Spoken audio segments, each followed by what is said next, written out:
para toda la comunidad. Eh, Esperamos que pues, puedan disfrutar de este espacio. Les recordamos que estamos teniendo pues, una transmisión por Zoom, a través de Zoom, con el grupo de estudiantes y de allegados o inscritos al Cine Club, y que a su vez pues, esta transmisión está siendo también presentada a través de las redes del Centro Cultural, fundamentalmente o especialmente a través de Facebook. Entonces, bueno, nuevamente darle la bienvenida, recordarles que hoy vamos a hablar de este ciclo de cine dentro del cine, que es un ciclo que venimos desarrollando ya desde hace un par de sesiones y donde básicamente pues, nos hemos acercado a aquellas películas o a estas películas que hacen, digamos que de su forma el contenido, es decir, que de su misma, digamos que esa pregunta por cómo hacer esa película, pues a su vez inspira, ¿cierto? Lleva a la realización o al cuerpo de la propia película. Hace 8 días, pues les enviamos a usted, hicimos una transmisión, algo lo pasamos también por este espacio de Facebook, pero a muchos de ustedes, espero yo, ¿cierto? Que les ha llegado también a sus correos de pronto esa presentación de la segunda entrega de lo que sería este ciclo de cine dentro del cine. Quienes pudieron entonces tener la oportunidad de observar este nuevo capítulo, pues se habrán dado cuenta que en esta ocasión teníamos 3 películas, eh, diría yo también bastante particulares, si bien es una característica de este ciclo en general, porque pues el hecho de hacer de la propia forma de hacer cine, el contenido, pues ya es una particularidad de la cual justamente pues vamos a hablar hoy. ¿Cómo se hace una película? Es la forma como hemos decidido nombrar esta segunda entrega, y pues quienes tuvieron la oportunidad, perdón, de ver estas películas sugeridas, pues habrán encontrado este nombre, pues quizás mucho eh, más certero, ¿cierto? Más adecuado o incluso con mayor sentido, digámoslo así, a la hora de ver la presentación. Y si bien pues entendieron, ¿cierto? Se trataba de 3 películas, en una primera instancia presentábamos La Noche Americana de el gran cineasta francés Truffaut. En un segundo momento pues presentamos o recomendamos otra película de Jean-Luc Godard, a quien ya también habíamos presentado en una entrega anterior. Recuerden que incluso desde la presentación del ciclo les decía, Godard va a ser un visitante común dentro de todo este ciclo, porque de hecho casi toda su cinematografía, pues en cierta medida es un homenaje al cine. O sea, es un cineasta que en realidad se alimenta muchísimo de toda la historia del cine. Hace 8 días lo mencionábamos o lo citábamos por aquellos trabajos, y digo aquellos porque recuerden que es una obra de múltiples sesiones, que son las historias del cine, ¿cierto? Un trabajo que requiere de un aliento pues muy cargado para poder ver todas estas películas, pero que son totalmente recomendadas, vale la pena. Hoy pues lo vamos a tener con una película que se llama El Desprecio. Realmente una adaptación, una novela, un escritor italiano, pero diría yo también, como ya lo veníamos mencionando, muy en esa onda pues, de los homenajes que Godard construye al cine, o más que, no sé si en cierta forma seguirlo llamando como homenaje, porque si bien hay unos guiños dentro de sus películas, también diría yo que más que un homenaje, realmente es el mundo que lo alimenta. Y por eso hablamos de un cine dentro del cine. Y hay aquí también quizás una de las primeras características de todo este ciclo, y es hablar que son películas para que lo tengamos presentes, porque esto, si ustedes se ponen a ver, digamos que en el grueso, no sé, el panorama de la cinematografía mundial, pues muchas pueden ser las fuentes que alimentan esas historias que llevamos a la pantalla. Entonces, en el caso del documental o el cine naturalismo, el neorrealismo italiano, nos vamos a encontrar con que es justamente la realidad lo que alimenta todas esas historias, todas esas películas. Pero justo con estas 3 películas que vamos a ver hoy, o bueno, a lo largo, diría yo, de muchas de estas películas que vamos a revisar en todo este ciclo, esa relación es diferente. porque ya no es solo la realidad lo que alimenta las películas, sino de hecho principalmente el mundo del cine, el mundo cinematográfico, lo que alimenta, ¿cierto? Todas estas historias que están llevando estos cineastas a la gran pantalla. Entonces, para retomar esos títulos de los cuales vamos a hablar hoy, les contaba que vamos a hablar entonces de La Noche Americana del cineasta Frances Truffaut, vamos a hablar de El Desprecio, de un cineasta también francés, ya se nos hacen, digamos, recurrentes algunos nombres, que es Jean-Luc Godard, y un cineasta norteamericano, pues, bueno, italiano, norteamericano, pero pues está, digamos, un nombre totalmente asociado a lo que va a ser la historia del cine de Hollywood, que es Orson Welles, o quien es Orson Welles. Ya lo habíamos mencionado también en sesiones pasadas, sobre todo cuando hablábamos del ciclo de ciencia ficción. Recuerden en aquel momento, en esa primera entrega, donde justamente hablábamos de cómo Orson Welles, a través de esas primeras emisiones radiales, pues había logrado engañar, digamos, a gran parte de toda la audiencia en Norteamérica, haciéndoles creer justamente que pues eran víctimas de una invasión extraterrestre, etcétera, etcétera, etcétera. En aquel momento, pues mencionábamos un poco aquellas características que ya Orson Welles presentaba no solo como actor, sino como director, porque pues en aquel momento no solo interpretaba, digamos, aquellas voces, sino que también nos hacía creer todo este cuento, por decirlo de alguna forma, y eso no era una característica menor hablando de cine. Orson Welles, y a lo que voy con todo esto, pues ha sido una de esas figuras que ha marcado siempre una ruptura en el cine.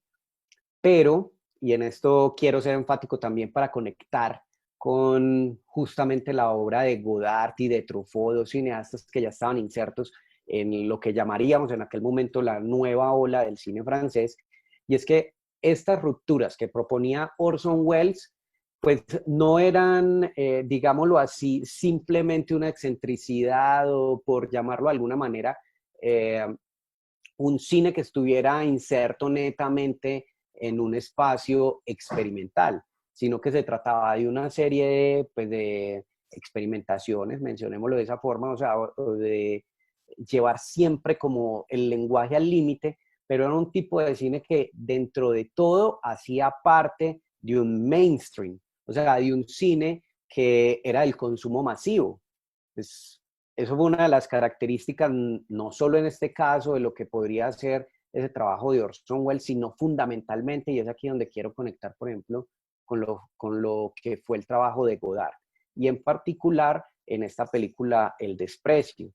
Es una película de 1973. Aquí estamos viendo ya una imagen para irles compartiendo, ¿cierto? Algunas cosas de lo que sería un fotograma de esta película, bueno, el Desprecio. Pero en este caso, pues que les mencionaba la película de El Desprecio, ¿cierto? En 1973, voy a ver si puedo ajustar un poco esta parte como compartimos pantalla.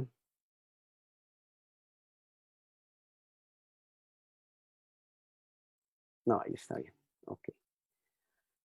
Bueno, les hablaba que esta película que hace Godard en 1963, perdón, llamada El Desprecio, pues para aquel momento Godard ya era un cineasta bastante reconocido.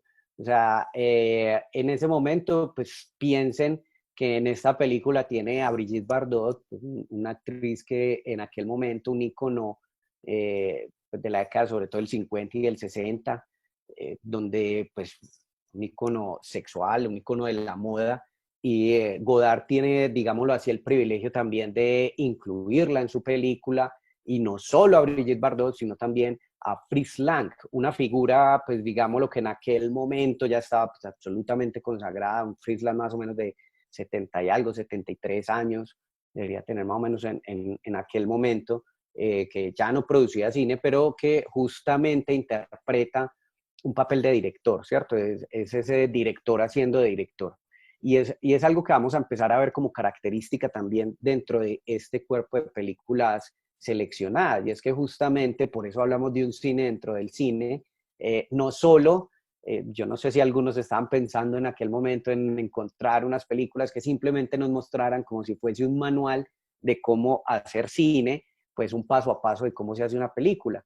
Y evidentemente, pues quienes pudieron observar estas obras se darán cuenta que si bien te genera esa sensación del estar ahí, y entonces en esa medida, digamos que de ahí poder comprender cómo se hace una película, eso saber mucho más claro, sobre todo en La Noche Americana, que pues, es una película, digámoslo así, un poco más lineal, eh, pues no se quedan solo en esto, sino que también nos dan esa oportunidad, digamos, de experimentar la materia del cine.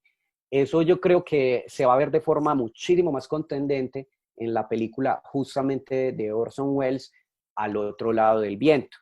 Quienes pudieron ver la película, quienes pudieron incluso buscar un poco alrededor de lo que fue esta obra, se darán cuenta que es una película bastante enigmática en la medida que detrás de ella hay muchísimas anécdotas.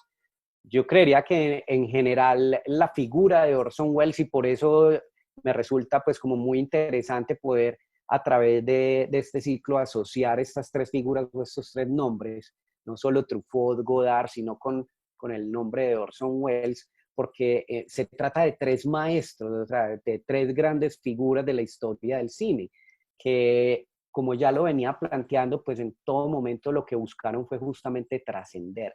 Orson Welles fue un autor que ascendió rápidamente, de forma muy temprana con Ciudadano Kane, pues alcanzó la fama y algunos, pues para muchos críticos, digamos que dicen que justamente, pues también de forma prematura, desapareció del cine, o no digamos un desapareció de forma tan dramática, porque igual hasta esos últimos momentos estuvo haciendo cine, pero no de la misma forma pues que lo hacían en sus primeros años. De hecho, eso hace parte de este gran mito del Al otro lado del viento, y es que se trató de una película que Orson Welles firmó a lo largo de 6 años, entre 1970 y 1976, y que finalmente muere, él muere en el 85 sin lograr finalizar la película.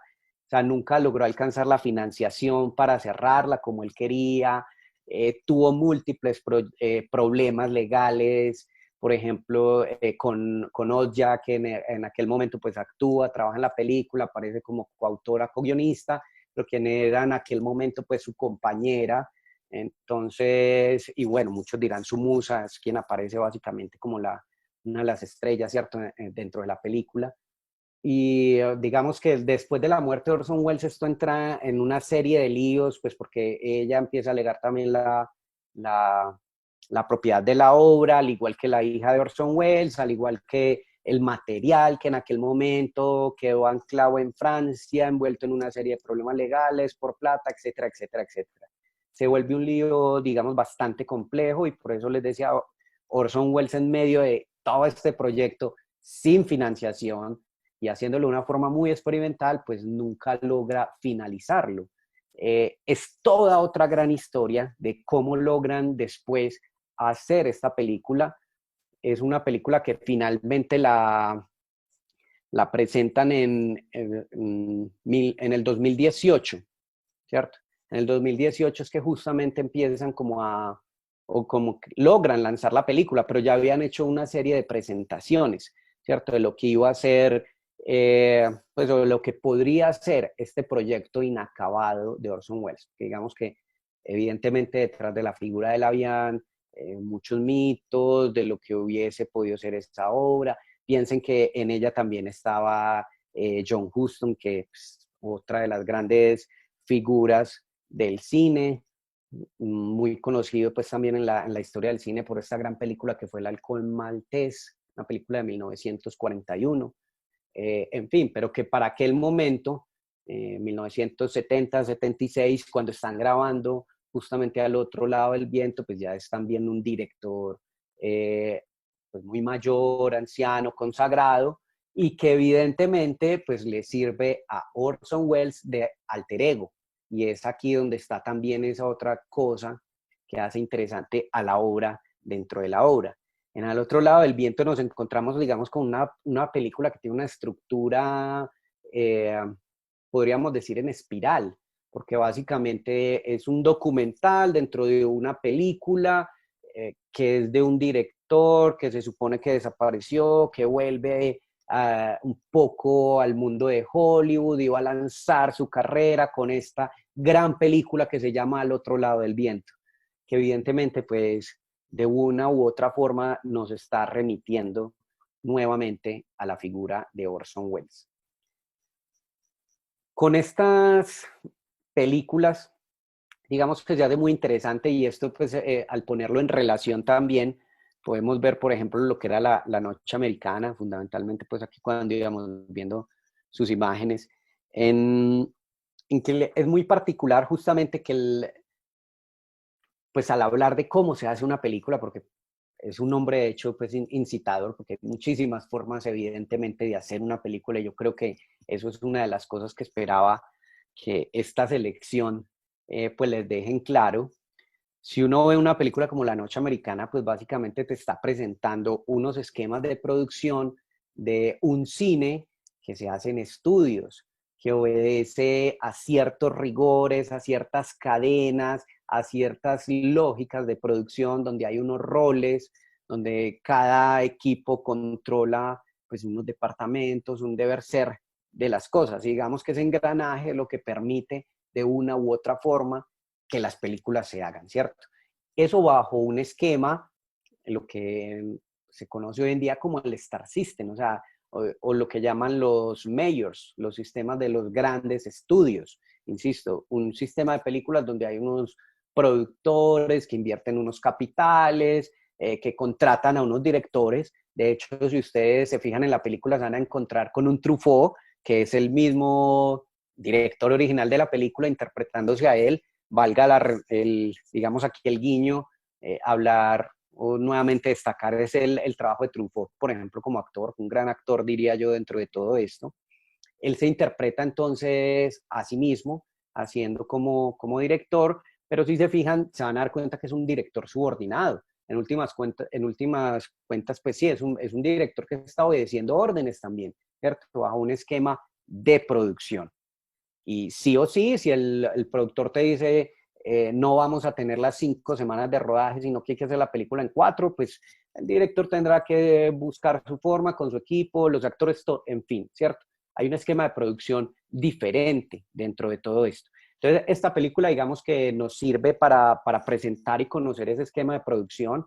Valga aclarar aquí también que de ahí el título de La Noche Americana, que básicamente lo que te está identificando es una forma de filmar la noche en cine y sobre todo en aquel momento cuando las cámaras todavía tenían, estamos hablando de un cine análogo, en aquel momento en 1973, pues al menos la época de la película, ¿cierto? O sea, es un cine análogo, o sea, se graba con celuloide, y de ahí la razón de ser de grabar en estudios. Y es que la iluminación es bastante difícil de controlar, se necesita una fuente de luz muy potente para que la exposición se haga de forma correcta.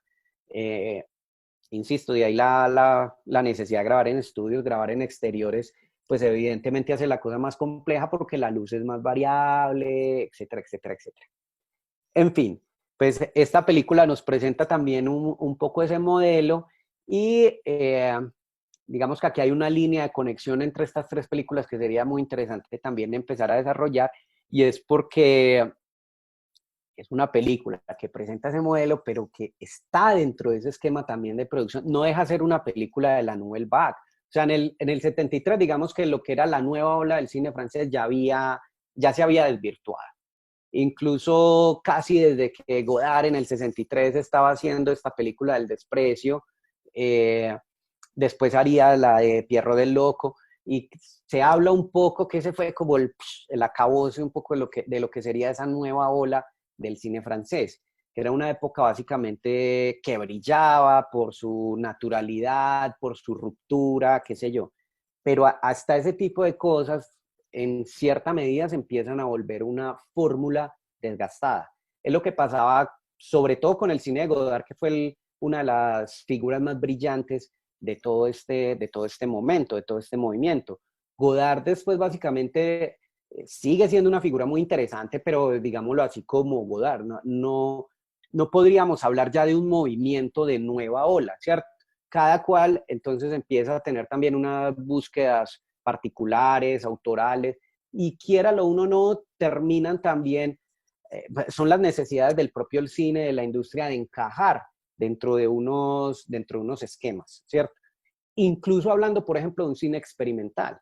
Incluso el cine experimental necesita unos espacios que presenten o sí, que presenten y propicien el desarrollo de cierto tipo de obras. Y de hecho, para que eso les quede muy claro, piensen en el caso justamente de Al otro lado del viento, la película de Orson Welles. O sea, hablábamos de un Orson Welles que venía de hacer esas grandes obras, grandes películas con apoyo, financiación, qué sé yo, pero como era una figura muy autoral, buscando siempre otra salida, en fin, de Orson Welles hay muchas cosas, pero lo que vamos es que al final, incluso una figura como Orson Welles se quedaba sin financiación para hacer sus películas y paradójicamente, en aquel momento, una película que filmó hace 40 años, que termina haciéndola en el 2018, o sea, 30 años después de que había muerto incluso Orson Welles, pero piensen que incluso esta figura, este tipo de director, se queda o se puede quedar sin financiación en ciertos momentos, porque sus búsquedas no encajan en ciertas formas de. Cuando a Godard, por ejemplo, le proponen hacer una obra como El Desprecio, digamos que muchos pensaban que en aquel momento, ya cuando Godard era un autor, y esto incluso lo va a plantear como un llamado justamente a los nuevos creadores, piensen un poco lo que les estoy mencionando. O sea, Godard en este momento era un director consagrado, ya era mundialmente conocido, por eso hablamos de que es un cine mainstream, o sea, es un cine de consumo, quiéralo, pues o créalo uno no, diría para muchos, pero incluso este cine, puntualmente, en el caso de Godard que ya estaba mencionando, era un cine de consumo masivo. De ahí que en una película como esta pudiese tener a las grandes estrellas del momento. Estamos hablando de Brigitte Bardot, de Frisland, de Michel Piccoli, o sea, eran actores que ya también llenaban salas de cine. ¿Por qué lo planteo como un llamado un poco también, digamos, a los nuevos creadores? Es porque lo que tienen de interesante, diría yo, todas estas obras es justamente que logran hacer películas, un cine mainstream, como ya lo venía mencionando, pero que a su vez presentan un encuentro con lo que llamaríamos hoy en día ese cine de vanguardia, o que presentaban cierta ruptura. Es decir, no estaban ante una posición cómoda, eh, porque cualquiera de estos directores hubiese podido plantear, ve, ya mis formas de hacer cine son conocidas, están dadas, y simplemente de una forma cómoda, entonces me quedo desarrollando esas fórmulas. Una película como El Desprecio, por ejemplo, rompe con todos esos estándares. En cierta medida era una película que perfectamente se hubiese podido desarrollar de otra forma, pero Godard nuevamente empieza a presentar una serie de rupturas en la forma, sobre todo, cómo se narra la película. De hecho, si ustedes detallan, hay muchas escenas, por ejemplo, o ciertas situaciones. Piensen, por ejemplo, una escena muy particular donde Camille, el personaje que interpreta Brigitte Bardot, pues está en plena escena de ruptura con Paul, y entran en una situación, en un espacio, uno los ve en una habitación donde básicamente la escena de discusión se maneja con una cámara que los muestra a ellos al mismo nivel, y el plano lo que va haciendo es moverse de un primer plano al otro primer plano a través de un dolly, ¿cierto? Va mostrando el rostro del uno, el rostro del otro, y dejando ver en la mitad de un vacío donde hay una lamparita que va prendiendo, hay como una luz que se está apagando, ¿cierto? O sea, hay una serie de simbolismos y de formas de representar que, digámoslo, de entrada no eran naturales, o no se habían explorado quizás en aquel momento, ¿cierto? No hacían parte de esa lógica o esa narración que ya venía siendo institucionalizada por un cine que llamábamos clásico. De ahí pues el nombre, perdón, de la nueva ola de cine francés, porque se supone que era un tipo de cine o una forma de hacer cine que venía a proponer una ruptura, ¿cierto? Eso en el caso de Godard es muchísimo más claro, insisto, pero que de ahí para allá, pues, ¿cierto? Tendría otras búsquedas. Piensen por otra parte entonces estaría al otro extremo, el caso de Orson Welles, pero ya aquí para mencionar otro elemento que es común a todas estas películas, que resulta muy interesante y es justamente a nivel generacional.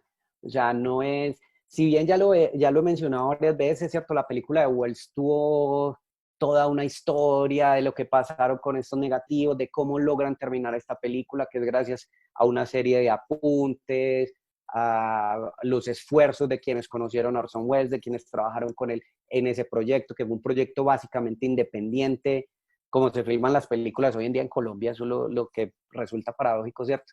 Que muestran todos estos procesos de producción, pero también incluso en aquel momento muestran estas formas, digamos, de tener que producir con ciertas carencias que hoy en día en muchas partes seguimos también como replicando. Pero bueno, a lo que iba es que en ese momento cuando se producen todas estas películas, estamos hablando de una cuestión generacional.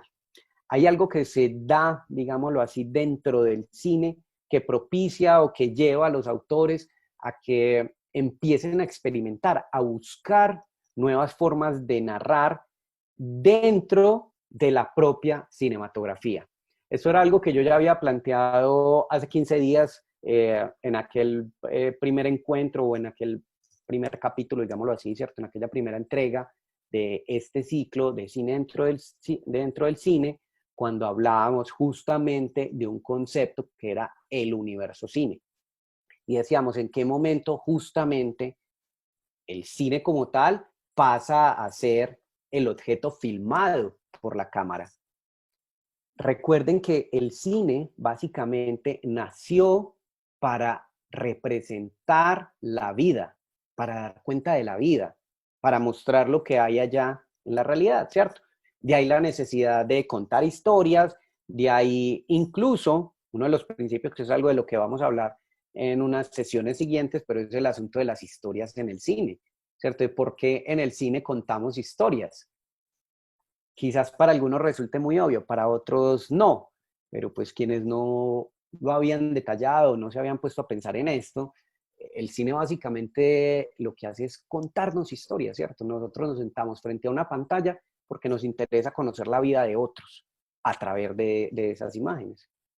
Entonces es una pregunta que, digamos, en cierto punto de la historia, sobre todo, aquí lo estamos marcando, década del 60, del 70, los propios autores del cine, o sea, el propio cine se hace esa pregunta por las historias del cine. ¿Qué es lo que compone, cierto? ¿Qué es lo que integra? ¿Cómo se hacen esas películas? ¿Qué es lo que estamos contando en ellas?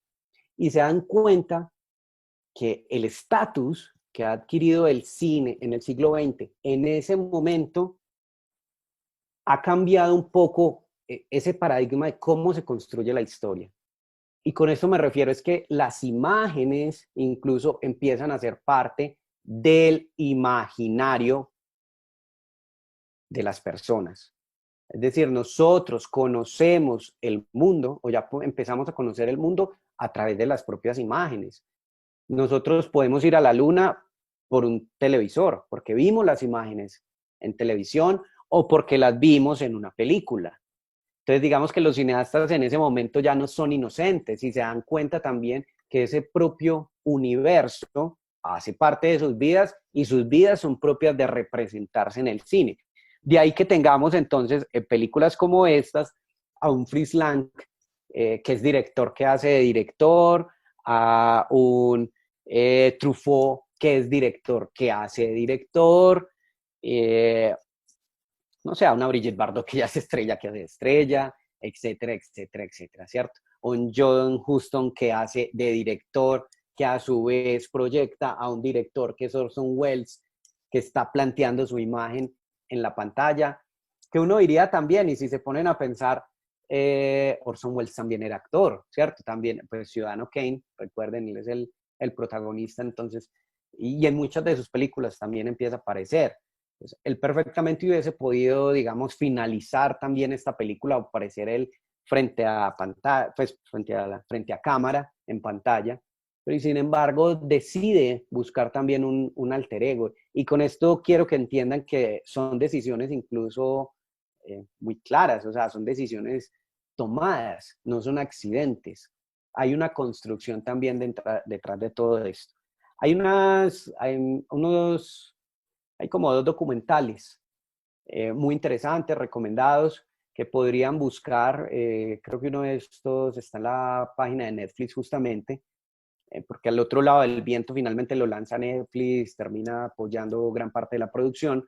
Entonces, paralelo a ello, desarrollan otra serie de capítulos contando pues, todo lo que hay detrás del cómo se produce este tipo de obra.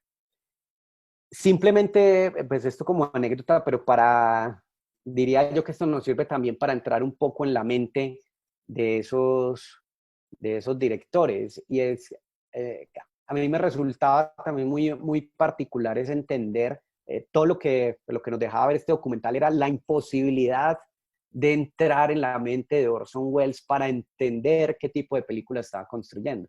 Digamos que esa era como la gran preocupación que tenían quienes querían finalizar esta película de Orson Welles. Es decir, ellos perfectamente hubiesen podido llegar al material y con ese material, pues, no sé, inventarse otra película o construir una película. Pero su objetivo fundamental, en últimas, no era simplemente ese, ¿cierto? Construir una película, sino lograr construir la película que Orson Welles quería, quería construir, ¿cierto?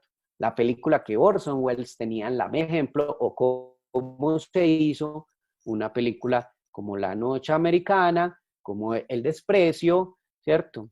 O como Al Otro Lado del Viento.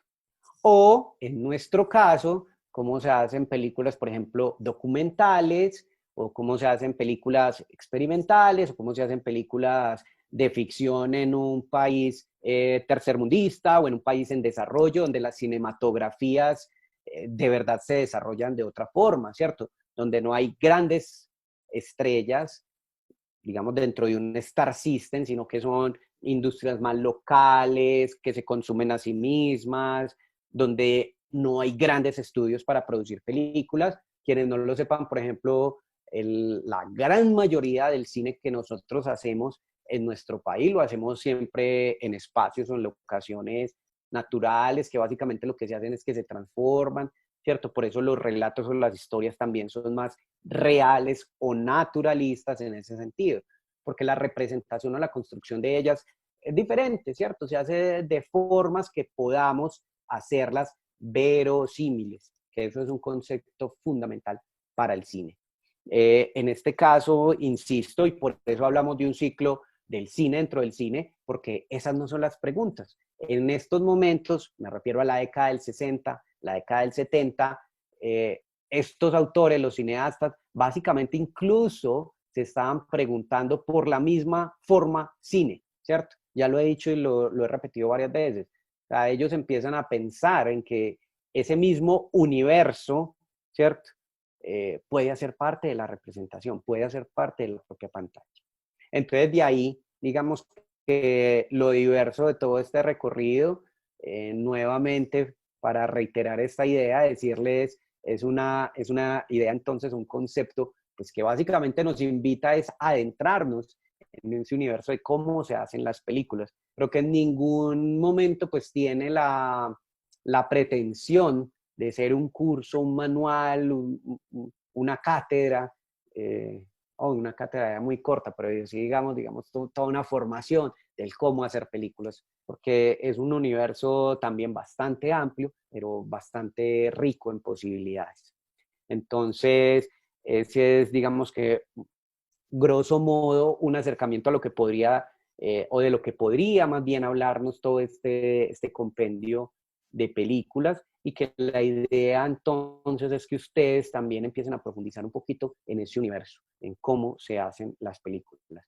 Y esto, pues, insisto que simplemente es un abrebocas, se trata de una segunda entrega, pero ya vendrán otra serie de películas donde vamos a tratar de puntualizar otros elementos del universo cine, pero que evidentemente, por ejemplo, también nos van a dar cuenta de esta serie de elementos. No sé, por plantear un ejemplo, pues dentro de 8 días, sí, creo que vamos a estar hablando justamente ya lo venía diciendo, eh, de las historias en el cine.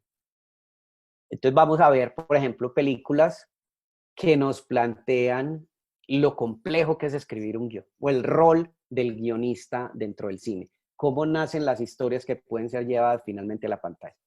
Nuevamente, como ya van viendo que hace parte también de todo este proceso, les voy a proponer películas diversas, o sea, que no nos presenten solo una perspectiva del cómo se hace un guión, sino que a su vez también nos puedan desvirtuar esas formas, digamos, más establecidas de escribir un guión. Entonces, esa es un poquito la dinámica de todo este ciclo, eso es un poco la invitación que queremos con este cuerpo de películas, y es justamente entonces a ustedes abrirles ese panorama audiovisual y mostrarles que dentro de todo el universo del cine no es solo una perspectiva, ¿cierto? Solo una forma de desarrollar o construir todo todo este universo de películas, ¿cierto? Entonces, esa es la invitación. No sé, ya de aquí en adelante me gustaría es que también ustedes, pues si tienen algún otro comentario o dudas o quieren participar también con alguna intervención, entonces perfectamente pues lo pueden plantear.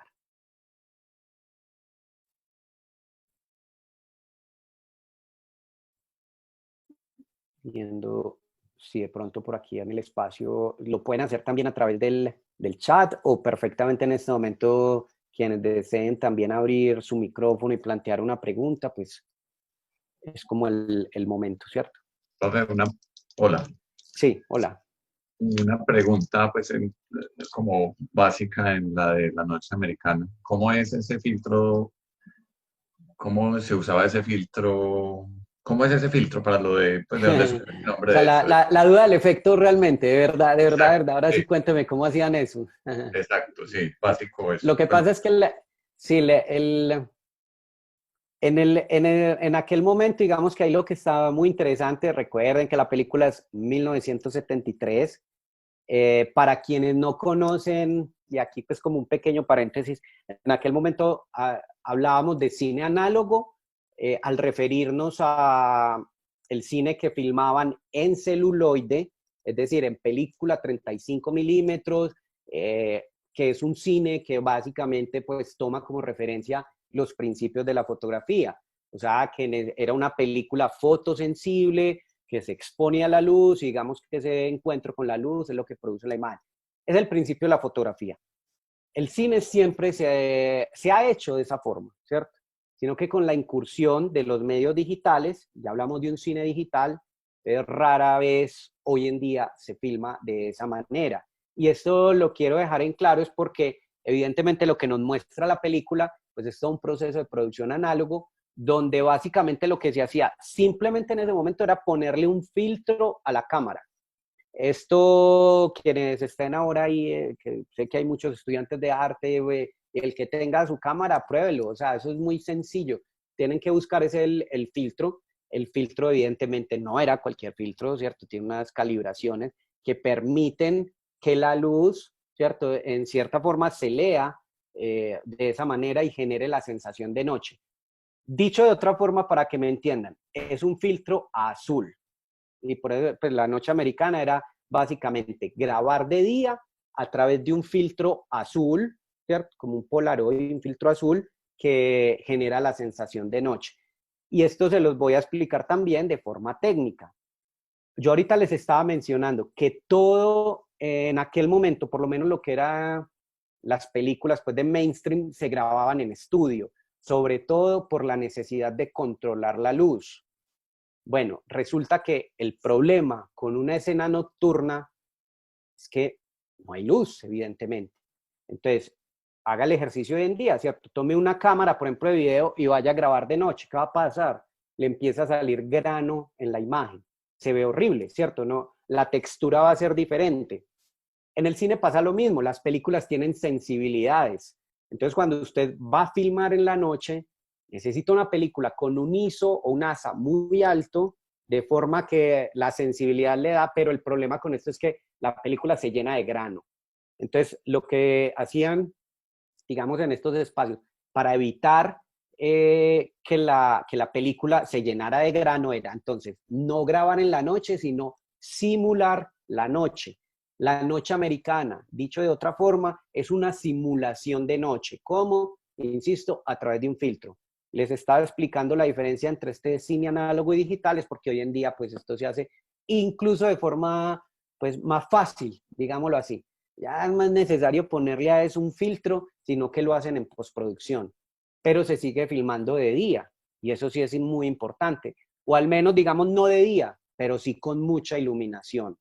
Entonces, esto para que les quede claro, de ahí lo que detalla justamente el efecto es que el cine es luz, o sea, el cine necesita de luz para que exista, y las noches se fingen, y eso es lo otro que nos demuestran todas estas películas, y es que el cine es simulación. Todo el cine es hacer parecer que. Eso es básicamente lo que buscamos al repetir o al construir escenas. En La Noche Americana eso se ve por todas partes. No sé, recuerdo una escena ahí donde llega una de las chicas de arte, por ejemplo, o creo que es uno de los técnicos de luz, con una velita. Piensen en eso, que nuevamente para hablar de la luz, ¿cierto? Entonces hay uno de los técnicos que le muestra, hay una parte donde una chica tiene que ir como con una luz de vela, y entonces el baile muestra el efecto, ¿cierto? Entonces, ¿qué le muestra? Que la vela no es que esté iluminando la luz de vela, sino que detrás del velón hay otra lamparita que ayuda a iluminar el rostro de la actriz. Y es ese tipo de trucajes con los que se construye el cine. Todo es simulación, todo, absolutamente todo. Sobre todo pues en el cine de ficción. En el cine documental el cuento va a ser otro. Aquí también vamos a analizar películas documentales, pero digamos que son películas documentales que nos hablan del cine dentro del cine.